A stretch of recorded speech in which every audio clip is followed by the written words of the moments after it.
Welcome to Slow News Day Live. My name is Steve Poikinen. I am here in lockdown Boulder Creek, California, and I am very excited to welcome back to the show it just fantastic independent journalist and fucking no punches pulling badass, Whitney Webb. Whitney, hey. You have an incredible series going right now called All Roads Lead to Dark+Winter, and we're going to talk about that today. But first, how the hell are you? Yeah, I'm doing all right. All things considered, can't complain. There's some people that are definitely way worse off than me. So, thoughts are with those people, and other people having a rough time right now. It's definitely strange times we're living in. Probably will get progressively stranger as time goes on. I do not have a shred of doubt about that. The series that you're working on right now, I think it is something that everybody's attention should be on, especially while we're all in, the basically lockdown or soft quarantine and under soft martial law. Because as much as people know about Event 201, there's still a bunch of these simulated exercises that you're cataloging and shedding some light to. And the one that you've highlighted and focused on in this first part goes all the way back to 2001, and it's called Dark+Winter. So if you want to kind of walk us through that a little bit, that would be fantastic. Okay, sure. So anyway, for people that don't know, Event 201, it was one of several simulations that took place last year about a global pandemic. The other ones were Crimson+Contagion, which was the U.S. government series of 4 different pandemic simulations that took place last year. There was also another one that the U.S. military did called Urban Outbreak that was last year. So that's like a total of 6 simulations last year alone about global pandemics. Anyway, the people behind all of those simulations, not just Event 201, are part of this clique that have basically been doing these bioweapons, bioterrorist, global pandemic, fear-mongering exercises for several years, going back to 2001, when this Dark+Winter exercise took place. And in the years since, they've done a couple others, like in 2005, they did Atlantic Storm. In 2018, they did one called Clade X. They've had like a whole bunch of these. And it's basically the same people that are all connected to this Dark+Winter exercise. So what was Dark+Winter? Dark+Winter was essentially, if you know anything about the 2001 Anthrax attacks, it was basically a dry run for those attacks. It was attended by people like the son of the CIA's co-founder, a governor of the guy that was governor of Oklahoma when the Oklahoma City bombings took place.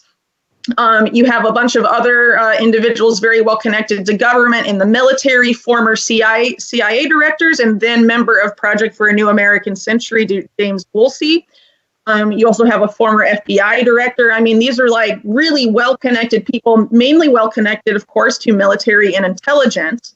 What they did there was that they simulated a bioterrorist attack of smallpox being used on, the U.S. public, starting with the epicenter of that attack being in Oklahoma, and later branching out and going across the country. And of course, they predicted a lot of stuff that we're seeing happening now, saying stuff like the U.S. healthcare system has no surge capacity, there's not enough protective equipment, and a lot of the gaps in government response that have been criticized in mainstream media since all of this stuff has been going on were detailed in Dark+Winter and all of these subsequent exercises. So anyone that's like, oh, the government just didn't know, no, they did know. So that's totally irrelevant, I would say, that argument. But anyway, Dark+Winter also included other aspects of that, including the fault of the smallpox attack was Osama bin Laden working hand in glove with Saddam Hussein, and that together they were going to commit anthrax attacks against the American people.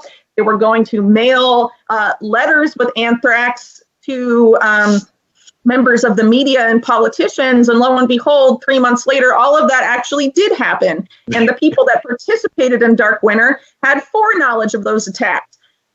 For reference, the first diagnosis and death from the 2001 anthrax attacks, which is the first time that the public and really the FBI may have known officially anyway, like a couple days before this, but it was like October 4th or October 3rd, somewhere in there in early October.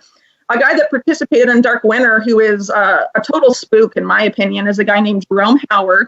And on 9/11, right, so he participated in Dark Winter, and on 9/11, he told Dick Cheney and all these guys at the Bush administration to start taking Cipro, the antibiotic, as a way to prevent anthrax infections, specifically for that purpose.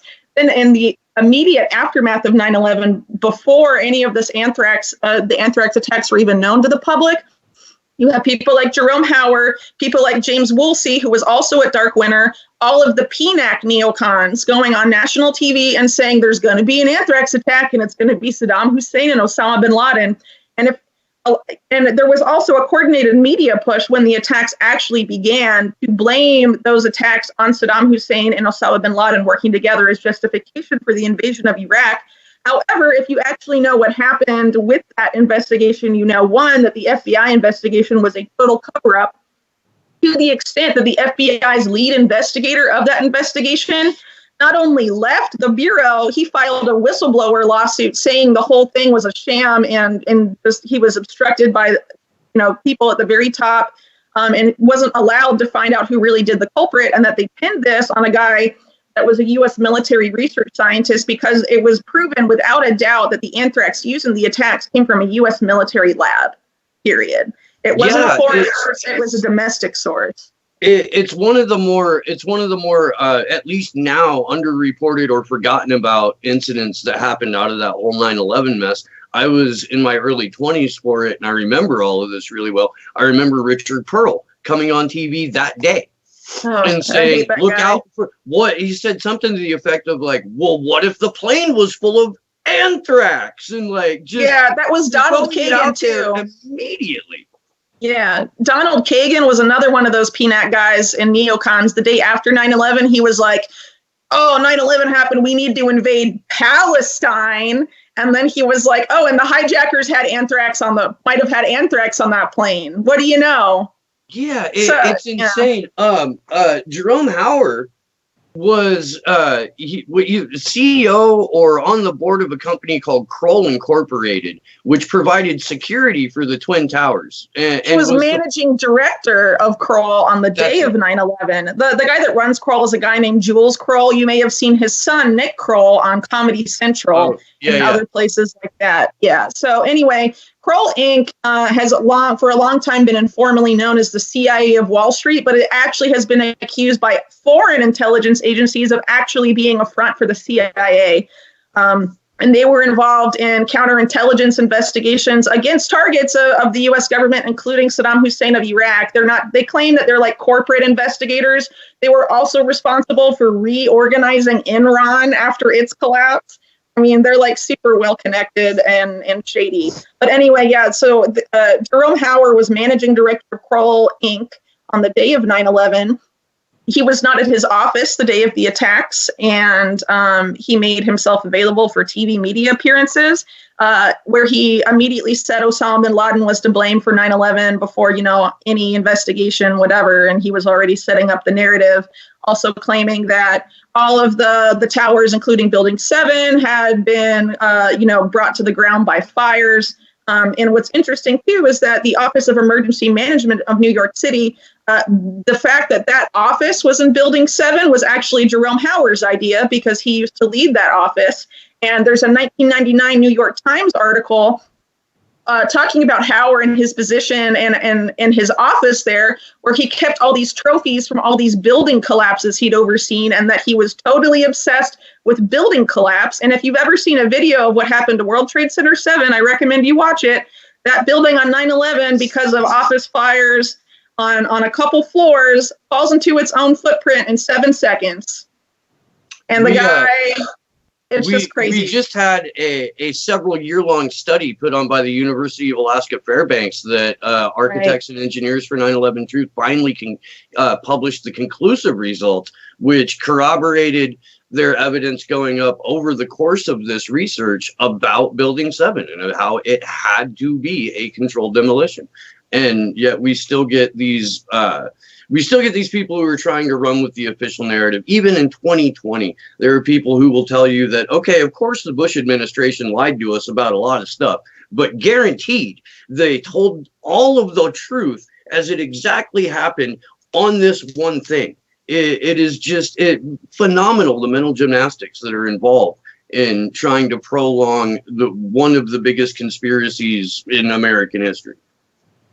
Right. Well, a lot of that comes because I think there's a lot of people who are unwilling to honestly grapple with the idea of, would our government ever do something like that to us? And we're seeing that again now, right? Even though there's all these simulations that I talk about in my series and stuff that have planned all of what's happening now in great detail. And we also know that the CIA and the Department of Defense are the people that planned in secret the actual coronavirus response that is still classified for when, they say, or when this thing gets, even more out of control as time goes forward. And the fact that we're trusting these people when a lot of people know about how sordid their history is, I think is really concerning, and just shows that people are really unwilling. Still, a lot of people are unwilling to see our government in that light. And that's why I think also, for trying to get people to understand what's going on now, talking about 9/11 and what really happened is important, or at least getting people to look at the evidence in a different way, because it sort of opens people up to being able to see that the government actually,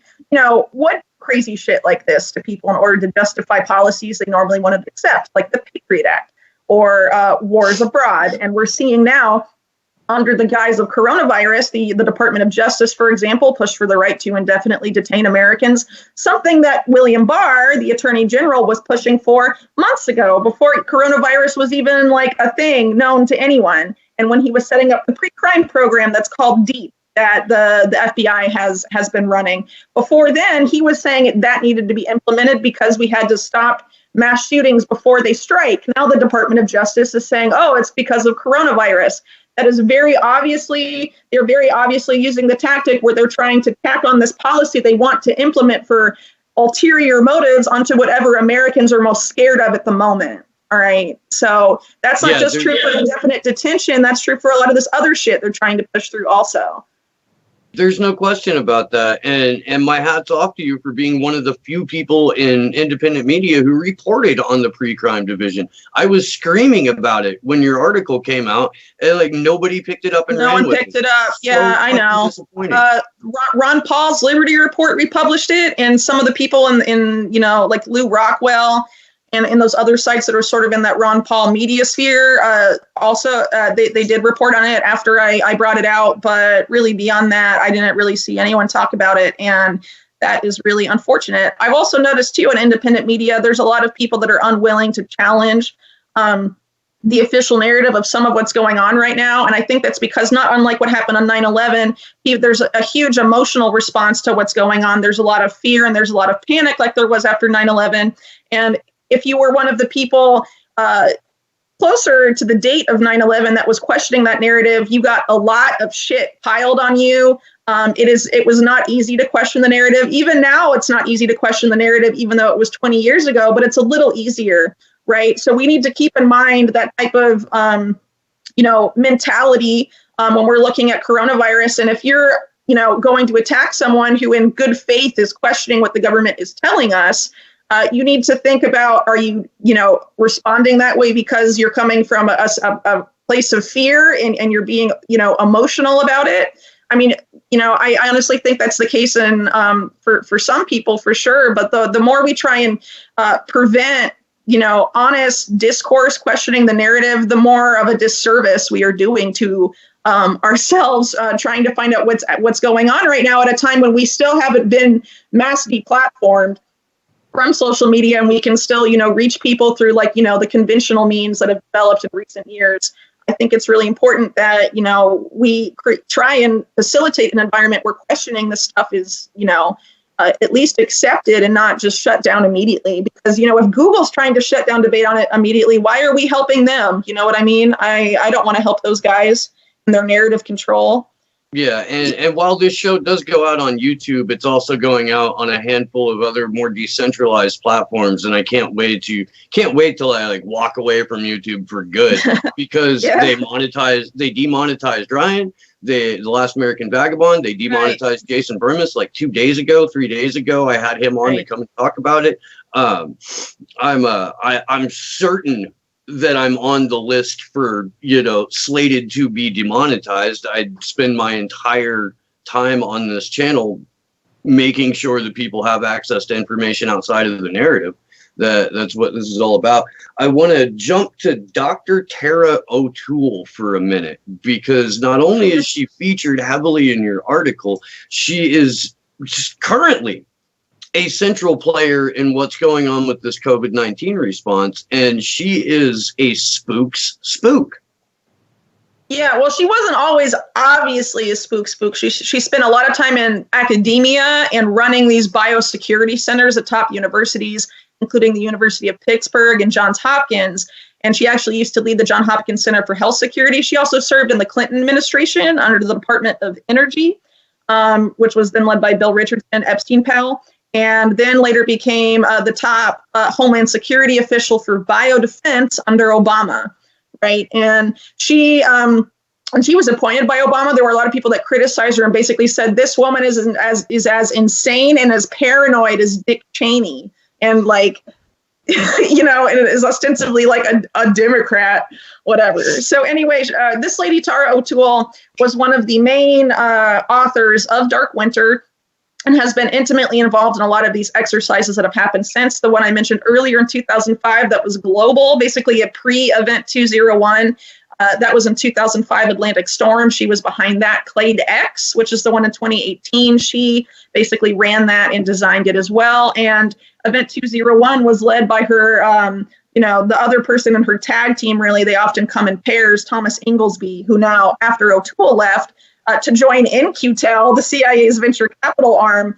Thomas Inglesby took over the Johns Hopkins Center for Health Security from her, and he was like the moderator of Event 201.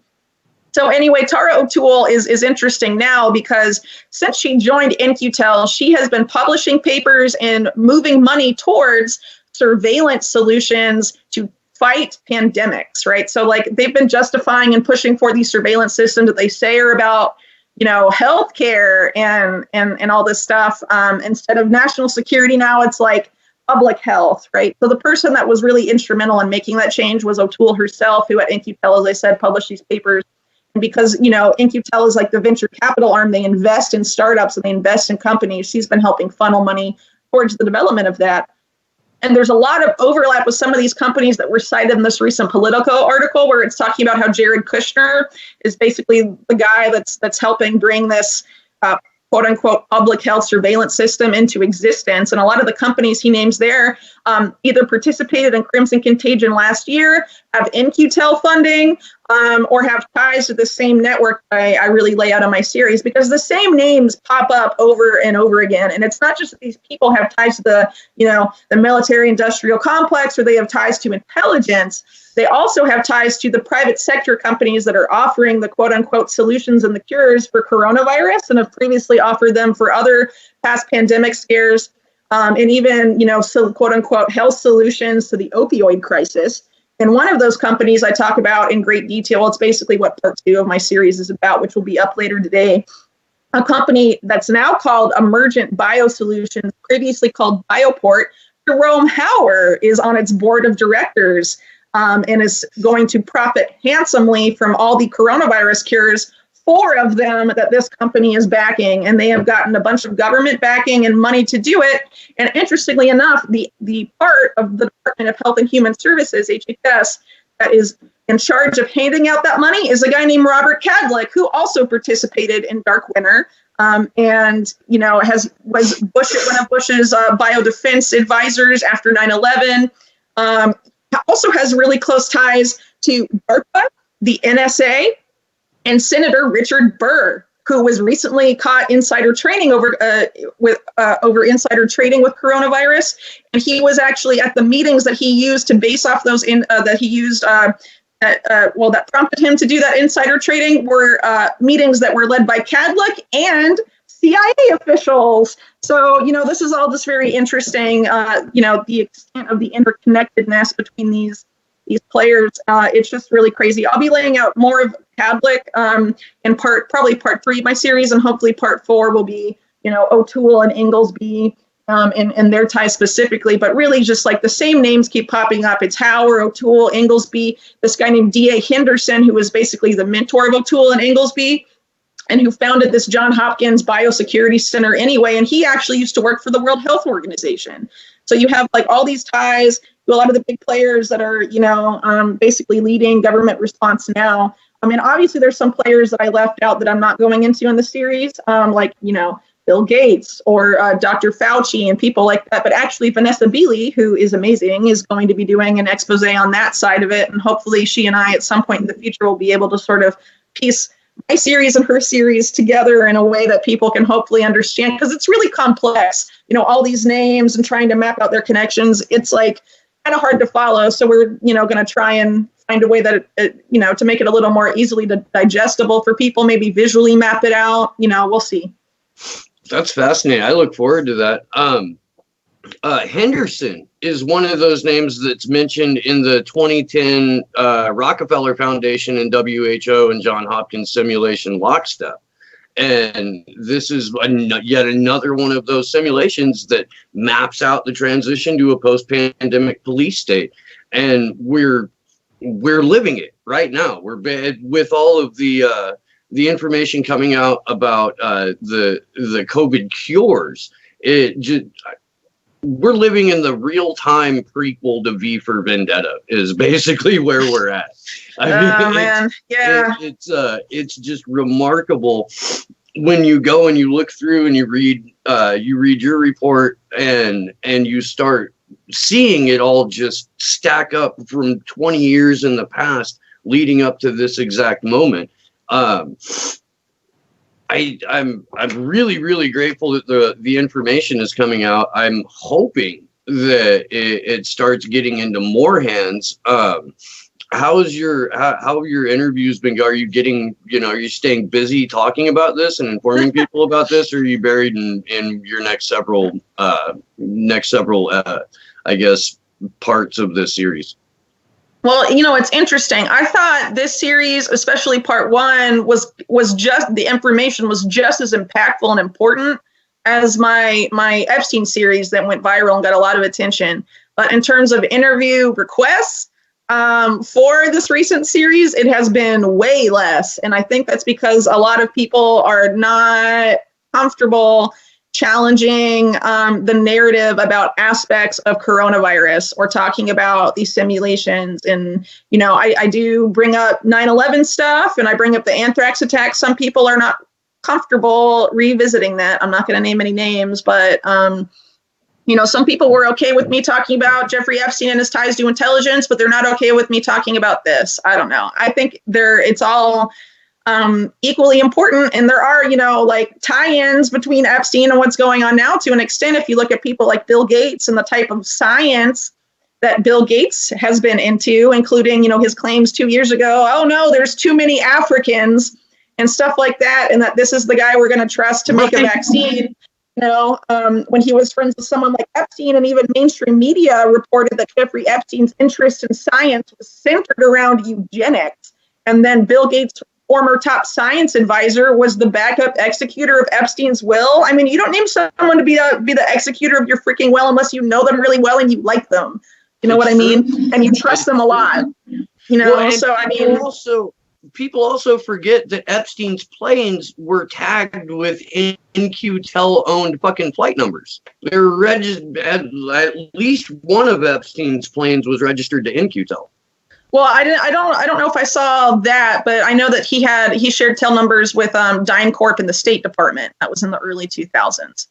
Maybe it was DynCorp that I was. DynCorp, by the way, that company I just mentioned that Jerome Hauer is tied to, Emergent Bio Solutions. It was originally Bioport, and it got its first, vaccine contracts with the Pentagon through a company called DynPort, which was a combination of Porton International and DynCorp, and the port in Bioport is the same as the port in DynPort, which stands for Porton International, which is actually a front company for Porton Down, which is the UK bioweapons lab. Isn't that crazy? So that'll all be part 2 of my series out today. More on that company. They're crazy, dude. And I'm glad we're getting into what's happening in part 2 as well, because I do feel like this is information that people should be digesting, and I do feel like it's information that has to be put out into the public sphere. Look at my notes here real quick, because I kind of want to circle back to Tara O'Toole for a moment, because she's the quote in your article from her is about the information supply chain, and this is something that affects everyone who's watching this show, everyone who's going to watch this show. And if we could kind of go into a little bit of detail about what the information supply chain looks like and who the key players from Tara O'Toole's perspective are, that would be cool. Okay, so she makes this claim in a video with this guy who's like a transhumanist fanboy on YouTube. And if you look up Tara, so if you look up Tara O'Toole on YouTube, you'll probably come across this this interview, which is pretty odd. Like halfway through, she gets this quote unquote text message talking about how coronavirus is now, she gets informed coronavirus is suddenly like this huge issue, like right on camera, and has like this, staged reaction. It's kind of funny. But anyway, in terms of like the information supply chain, what it always has been for these people, not just O'Toole, but this whole network, it's about, and we've heard this all the time at these coronavirus task force briefings, public-private partnership, right? Which is basically all these private sector partners basically merging with their these public sector, either intelligence agencies or government agencies, all basically fusing. This is, a way to prep the masses for just like straight up fascism, where it's, the corporations and the government are basically the same shit, and they're the dominant forces in people's lives, and there's no alternative but them. You know what I mean? So she, in her papers that she's written about this surveillance system, including one going back like 4 years ago, is talking about how we need to use smartphones, which Google is already doing, giving, your location history and all of this over to the government so they can see in police departments to see if you're actually social distancing or not. So, it's a link up between, these private sector companies, consumer devices, law enforcement, and the government. That's pretty much what it is in real time. And of course, there's always the appearance of artificial intelligence, the almighty algorithm, to basically look through this huge, vast amount of raw data and extrapolate information from it. And we've seen this time and again with tech companies in the U.S. that are tied to U.S. intelligence, and Israeli tech companies, which are very influential in the U.S. and the world, that are tied to Israeli intelligence. They all rely heavily on AI. Not just, and this is the reason for this sort of goes back to this pre-crime thing. It's not just about understanding what that data means in real time. It's about predicting what you will do, what your movements will be, even what your thoughts will be in the future, right? So a lot of this, AI stuff is connected to this pre-crime stuff and predictive policing, which companies like Palantir by Peter Thiel have been, running case studies on since at least 2010. And the pre-crime system that Bill Barr, talked about last October, Palantir set the foundation for that crap, doing case studies of arresting people before they commit a crime in cities like New Orleans, for example, where, of course, they were targeting low-income, neighborhoods and things like that. And what's also crazy, too, hunting black people is what they were doing. They were hunting black people. It's a mess. But actually, if you go back to Dark Winter, in that simulation, right, one of the things that happened in Dark Winter is that the Department of Justice and the FBI were arresting people suspected of having smallpox, and they were predominantly targeting low income and ethnic minorities. So that was in June 2001. Remember, right? These same people that we're all talking about have been pretty much planning, saying this stuff out in the open. And then we have people like Rachel freaking Maddow with some dude from the New York Times saying, oh, the lockdown is just to freeze things in place. What we need to do now is go into people's homes and drag people out who we think might be sick. If you take that what I just said and what, they're saying on MSNBC and what the World Health Organization is saying now with what I just mentioned about Dark Winter, and remembering that the same people were gaming out what's going on now that gamed out the anthrax attacks and the stuff before, you should realize these people are not trying to protect public health. What they are interested in is control. This is about control. It's not about health. This doesn't make any sense. These are all unelected people who are making these decisions. These are all people who have no accountability to anyone but shareholders. And that makes it all the more nefarious. I had something too. God damn it. I got thrown off there for a moment. It'll come back. It happens to me all the time. Sometimes I'll be making a good point and I'll lose my train of thought and I'll be going like, oh shit. Because I know people are watching it and I don't want, people to think I'm like, out of my mind or something. But it's a lot of information to keep in one brain. You know what I mean? It can be hard. That's in your head never fails to impress me, Whitney Webb. It never does. You're truly a unique and amazing individual. This whole scenario and where we're at, and I do want to talk a little bit more about, I remember. Peter Thiel and Palantir just got a contract through the National Health Service in England to develop that app that detects whether when you cough, it is COVID. And they're using the app in Poland now. I have a guy who watches the show, sent me an article about it. Like this is being field tested in real time right now. And Palantir is at the goddamn source of it. And why this man, Peter Thiel, isn't recognized as dangerous a person as Jeff Bezos or Bill Gates is beyond me. We know him because we live in a world that researches this stuff. But if you ask the regular person on the street, who's Peter Thiel, they're probably not going to know. And I think we need to become more aware of just who this rat bastard is. Yeah, I would agree with that. I think part of that is because he's publicity shy. He was really involved in the Trump administration, but sort of in a behind the scenes way. And he just avoids publicity. And he also has the media freaking scared because he is the guy that destroyed Gawker, which was a media outlet back in the day. So people know after that happened, don't fuck with Thiel. You know what I mean? So I think that's the reason we don't see more critical reporting on him either. And then, people and other people you name, Jeff Bezos. I mean, he bought one of the biggest papers in the country, and Bill Gates. I mean, another one of the richest guys in the world, and no one dares challenge, that he's a philanthropist. Even though people like Epstein used to be called philanthropists in the media and stuff like that, and all these crime lords, basically they rebrand themselves, going back to the days of J.D. Rockefeller, the first billionaire in U.S. history. He rebranded himself as a philanthropist and made all these public relations push, even though he was a slimy piece of shit that was into eugenics. Weird. Yeah. And Bill Gates' father, William Gates Sr., close personal friend of the Rockefellers.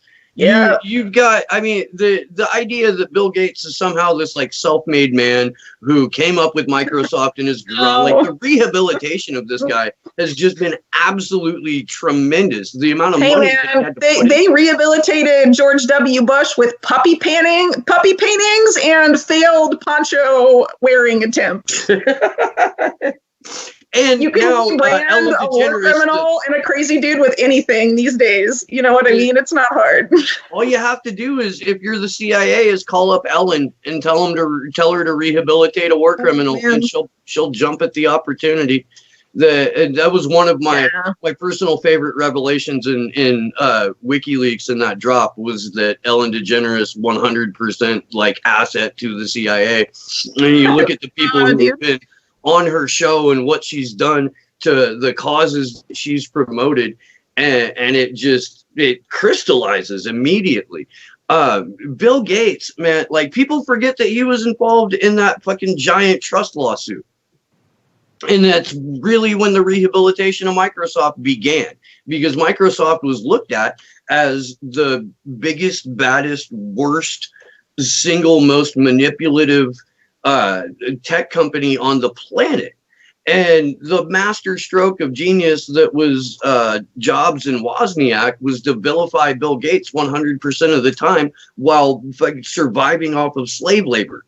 It was just, it's a whole fascinating world to dive into. And Ro Khanna comes into play heavily in that now too. The I think wealthiest or second wealthiest congressman that we have is heralded as this progressive hero. And essentially what he does is keep the seat warm for tech monopolies in Congress.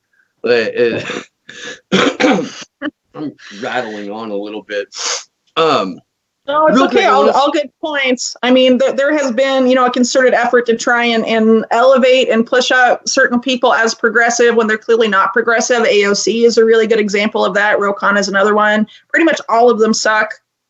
I just really think it's time, especially now, if you haven't gotten the message already, this political savior mentality that so many people in America and also other countries in the world, that are democracies have, where they think, as long as we get the right guy in this one office in the country, he'll change everything. I think it's just really nuts.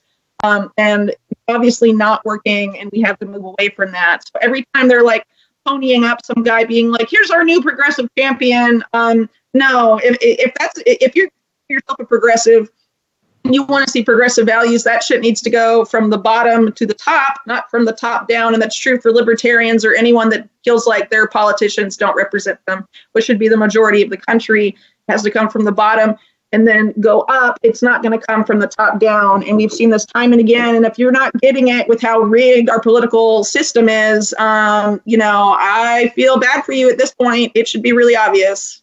Yeah, I just, even though Twitter was fucked up this morning, I saw one thread that was about what would be on your list of demands for a general strike. And it's a guy who has a fairly large account. And I looked down through all the comments, and out of over 50, there was only one that mentioned we need to reform our election system. There were no mentions of the national security state or the surveillance state. There were no mentions of the fact that we have a country, a government that's ran by intelligence agencies and not the other way around, where there's a government and criminals and psychopaths, and pedophiles, crazy people. And so the people who are responding to this have good intentions, but they're so beat down and they're so just relegated to their lot. And we have the perfect conditions right now for an at-home general strike where we could actually demand some agency. Everybody got a tax holiday for a couple of months, postponement on when they have to file with the IRS. I think the first time you were on this show, you said, don't pay taxes. You want to change the American political system. Withhold their money, Yeah. That's the only thing they care about.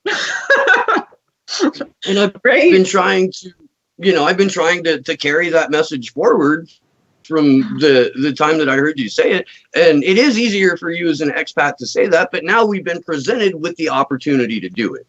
And it's going to be incumbent on people in the independent media to push these ideas into the public square. And you've got Jimmy Dore on the one hand saying general strike, general strike, general strike. But on the other hand, he's like, we need fucking quarantine camps. Yeah, the quarantine camp shit. I don't know, man. If you trust the government to have those camps be temporary hospitals for people with mild symptoms, that's how it's been set up. You need to look at the history about what the U.S. government has planned for something called continuity of government, which Newsweek and mainstream media have been talking about recently, saying if coronavirus gets real bad, there's going to be continuity of government. You should look up the history of that stuff and how the planning of that going back to the 1980s also talks for temporary camps, right? And who's going to be put in those camps, why they're going to be put in those camps, what's really going on there, why, just use your brain for a moment, critically think, mild symptoms, isolated in hospitals, dragged out of their homes from their family. Does that make sense to you? Mild symptoms? You have a slight fever, which could be for any reason. You need to be dragged out of your home by force and put in a place that's patrolled by the military. Right, I mean, right. And the app that's on your phone that was developed by Peter Thiel and Palantir is the one telling the authorities who to go after. Yeah, so I think part of the problem with this. No, I was saying Peter Thiel is known to have targeted information activists. Peter Thiel is known to have worked with governments to target dissidents. And if you don't think that's who's going to wind up in the sorry. No, go ahead. Well, Palantir has a category because it's basically the software program that analyzes huge amounts of data and people, and it puts people in different categories. You know, one of the categories Palantir has for people? Subversive. What does that tell you about what Palantir is really there for? You know what I mean? I just think it's really nuts that people are going along with this. We saw this after 9/11. When people are scared and people are in a panic, they have this impulse to turn to the government. The government is going to save us. Even though we talk about what corrupt pieces of shit they are every day, we need to turn to them. They're going to get us out of this mess in this trying time. We need to rally around them, just like in wartime. We've heard all that sort of wartime rhetoric. This is because all of this stuff is psychologically linked to the American public mind. The rallying around the government, trusting them. They're going to keep us safe, you know, like they're your parents, that whole type of mentality. The government is using these words because they want you to think that way. There have been psychologists for over 100 years that have worked with government, going back to the days of Edward Bernays.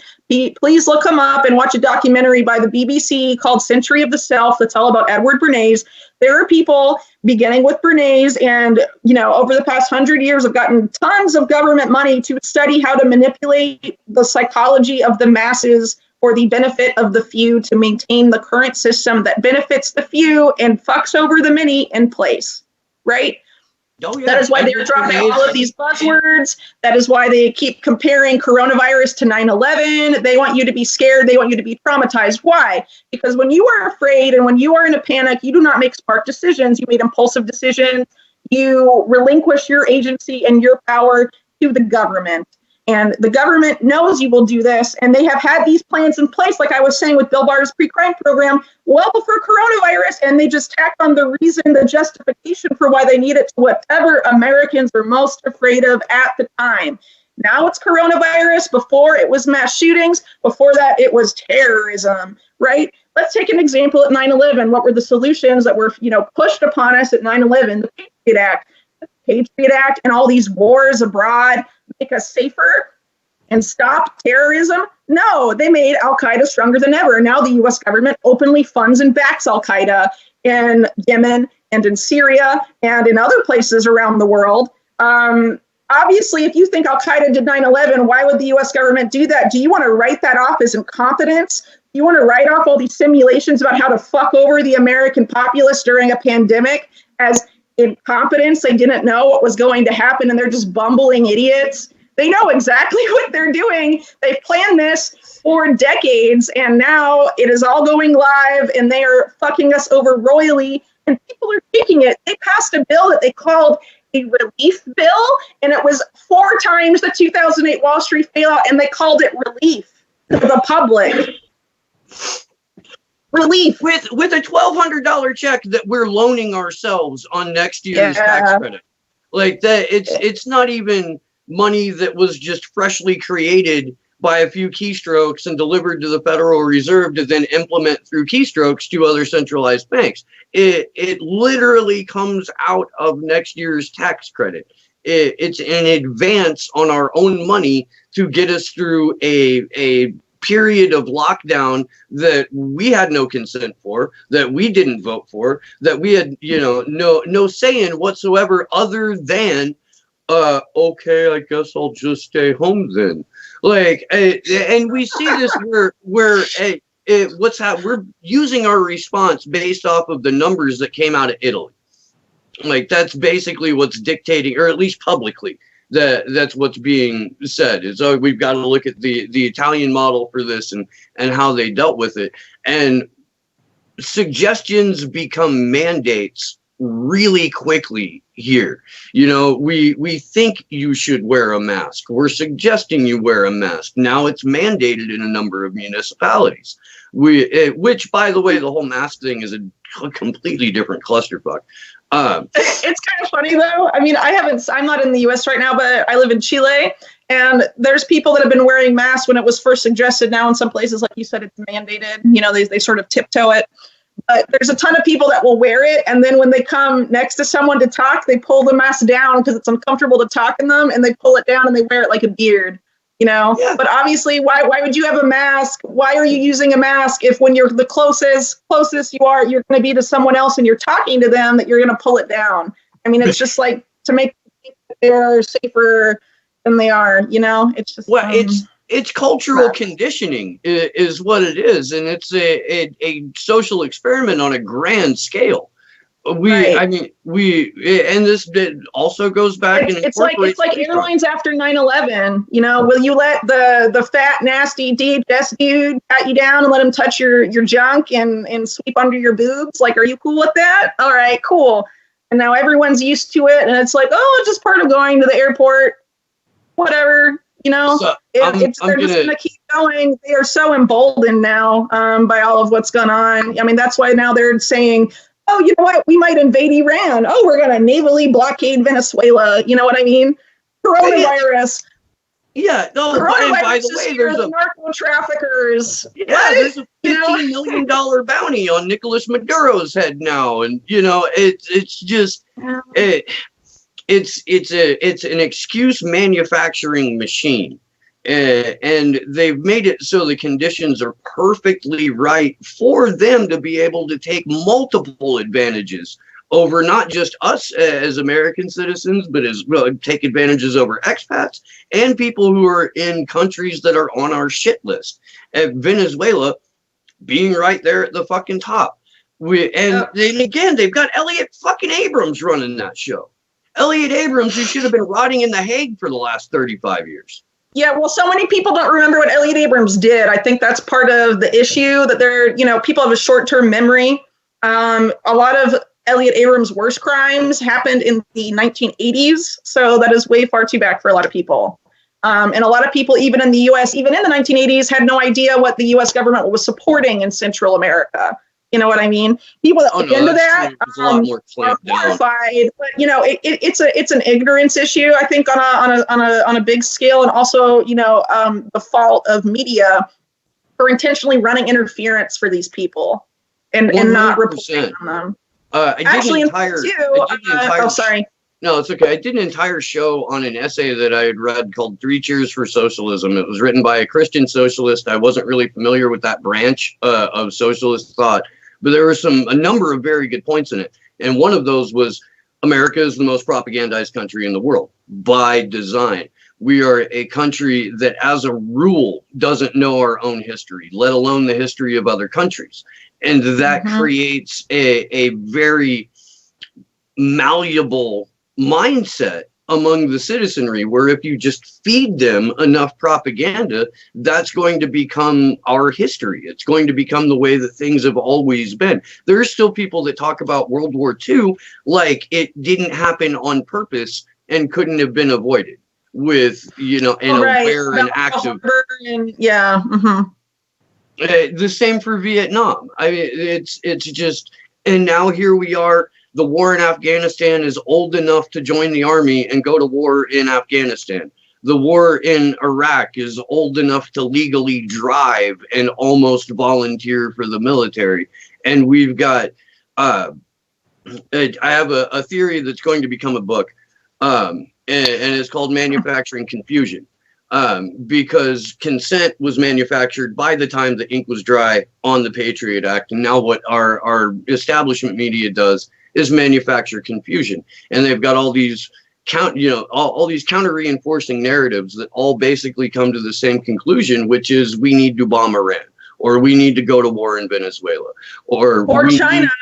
That's what the neocons that blamed everything on Iraq after 9/11. What they're doing now is they're saying coronavirus is a Chinese bioweapon and we must punish them. China intentionally unleashed this on the whole world, and time to bomb them. And even though all the all the evidence right now points to U.S. agents removing this coronavirus from the lab in Fort Detrick and taking it to the World Games that our military took place in exercises in China in August of 2019? It was October. October. It was October. It was a day after Event 201, the World Games in Wuhan. Yeah. Weird timing. Weird timing. Weird timing also that Fort Detrick was shut down by the CDC right before that, too. Well, a lot of people have gotten some aspects about that wrong. It was shut down in July for a number of reasons, biosafety reasons. Just the shit they were doing was insane. If you actually read like the point for point of all the different reasons they shut it down. One example being like the hazmat suits they would wear. They would store outside of the zone where they worked with all these pathogens, and just an open trash bag. So like anyone could go and like take out a hazmat suit contaminated with this stuff and just like take it wherever. That's normal for like the US's top, like level 4 bioweapons lab in the country. Just like leave the bag open, dude. Yeah, okay. That's just one of like 10 things they were closed for. The other thing is that, that was sort of reported on. The stuff that wasn't reported on, the closure of the lab was hidden from Congress. The Pentagon refused to notify people in government that it had been closed. Behind closed doors, they began to lobby intensely to have that shit reopened.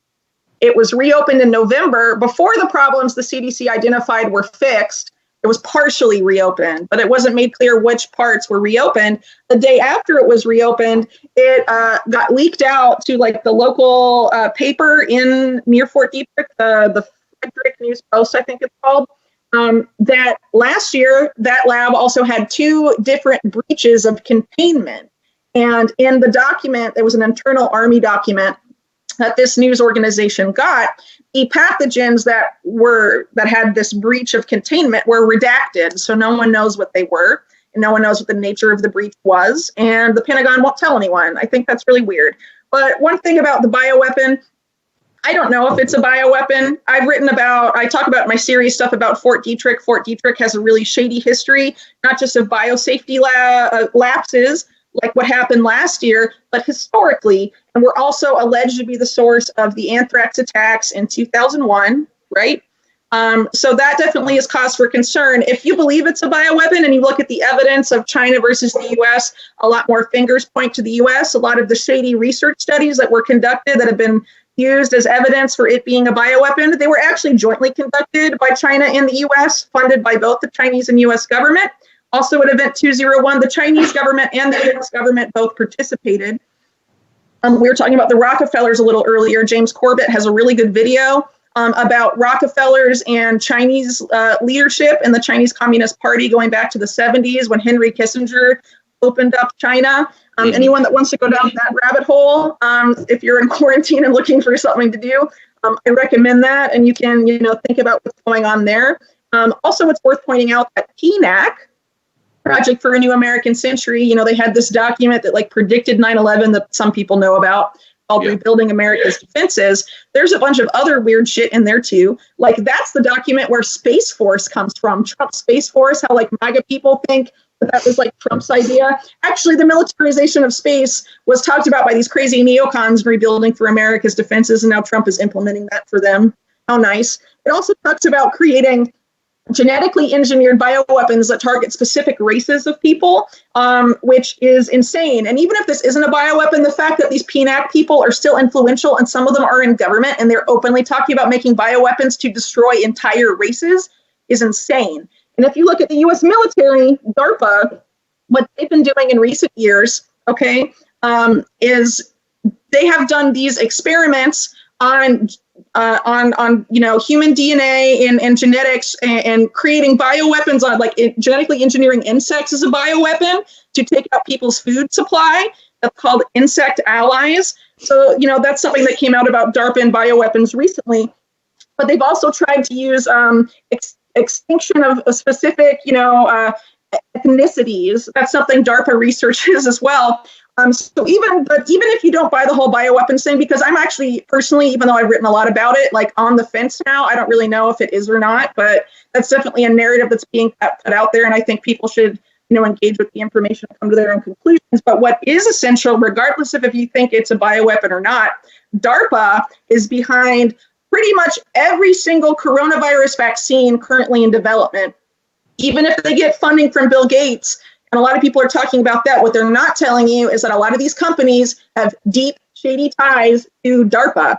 The first vaccine candidates that were approved in January, Moderna and Inovio Pharmaceuticals, their entire platforms for vaccine production were created first by DARPA and then passed off to these companies.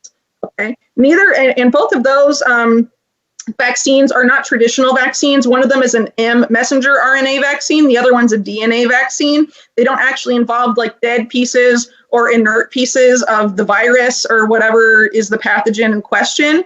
They basically contain synthetically engineered in a lab genetic material. They basically, that is injected into your body, and then your cells produce a protein based off of what is injected into you. All of that comes from DARPA. If you look at DARPA's other investments in vaccine research, also includes stuff like nanotechnology. They're also the military intelligence agency behind trying to hook up human brains to machines and a bunch of other really shady shit, including the ability to write and erase memories from the human brain. So the fact that people want to,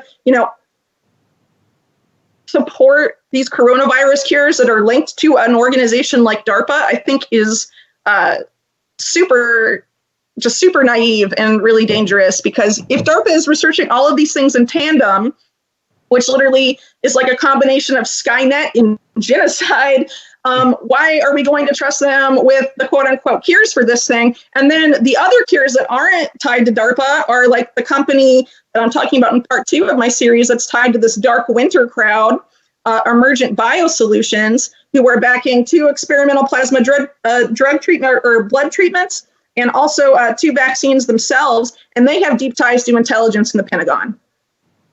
Hooray! I mean, it's just so if this was a bioweapon, for example, and if it was, it appeared that there was U.S. involvement. Why are we letting those same people that run the bioweapons program give us the solution also when they are researching these things? I think that's really insane. But no, you're absolutely right. And I know you got to get out of here. We've been going for about an hour. I do think that it's important for everyone who's listening to all of this to share this information as much as you possibly can, to get it out to, at least your immediate circle of friends and family, and encourage them to continue sharing this information. We've got to stop letting all of these organizations get away with this shit consequence free. And until they receive actionable consequences for what they're doing, they're going to continue to do it unabated. Whitney, I want to thank you very, very much. For decades, right? Yeah. So the second part of your series drops today. Please it should be out. If it's not out now, it'll be out later. It's going to be up at thelastamericanvagabond.com, where all my stuff right now is being published. Some people have had a hard time reading the page because it's the way it's set up, but I will be pushing it once it's up on my personal website, which is unlimitedhangout.com. That's a little easier to read for people that have a hard time reading it on the Last American Vagabond website. You can find all my work there. You can follow me on Twitter at _Whitney Webb, and you can also follow me on, you can also support me on my Patreon. You just look for Whitney Webb. Whitney Webb MPN is the username on there. If you're able, that would be cool. But I totally understand that right now things are so crazy that a lot of people can't support.